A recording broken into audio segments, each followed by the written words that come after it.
Saluto conviviale per la serata della festa di Santa Lucia all'Unione Maestranze, Cucia per tutte le maestranze. Il Presidente D'Aleo che messaggio vuole mandare in questo momento? Semplice, una cosa semplice.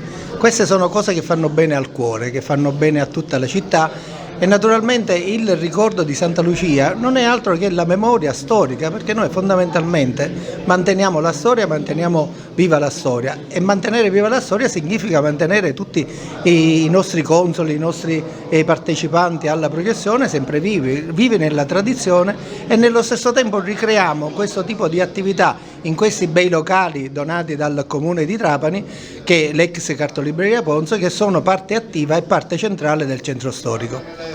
Presidente, all'inizio del suo insediamento abbiamo parlato di 100 appuntamenti nell'arco dell'anno. Chiaramente adesso andiamo verso la Natività. Quali sono i prossimi appuntamenti per l'Unione Maestranze da qui a fine dicembre e poi da qui alla prossima processione dei misteri? Allora, sicuramente le 100 attività che avevamo programmato quando ci siamo insediati le abbiamo totalmente superati, perché non ci fermiamo solamente a 100.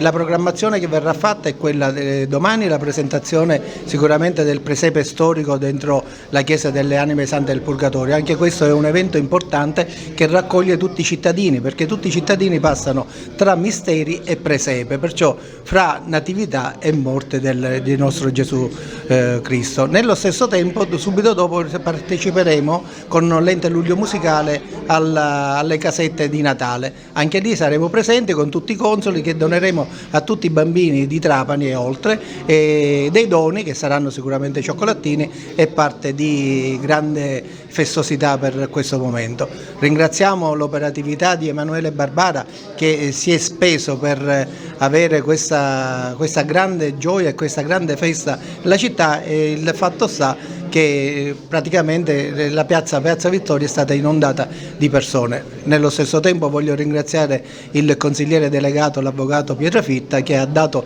lo spazio per una casetta all'Unione Maestranze, cosa che da tempo non si era mai fatta, e questo tipo di collaborazione e condivisione ancora va avanti nel tempo.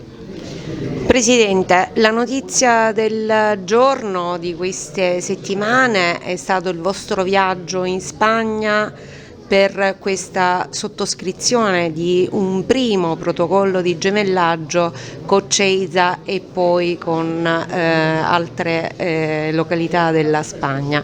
Che cosa ci dobbiamo attendere? Verranno a Trapani a visitarci?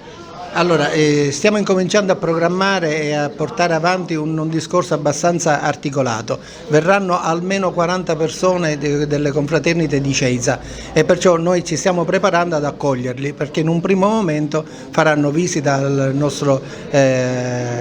nostra chiesa e a Sua Eccellenza il Vescovo, e poi mano a mano tutte le autorità, il sindaco, il prefetto e tutto quello che è. Stiamo programmando per accogliere nel migliore dei modi queste persone che sono i nostri confratelli spagnoli. Dopodiché poi vi daremo comunicazione in seguito di tutto quello che noi stiamo portando avanti, ma non lo portiamo solamente per noi, ma lo portiamo per questa città, che sta facendo un balzo in avanti. Come avete visto, i numeri della vita in città di Trapani non sono più al 105° posto, ma mano a mano stanno risalendo. Risaliamo perché le attività che vengono fatte a Trapani, i trapanesi parteciperanno a questo salto di qualità. Approfittiamo per un augurio di buon Natale a tutti quelli che ci ascoltano, al popolo dei misteri.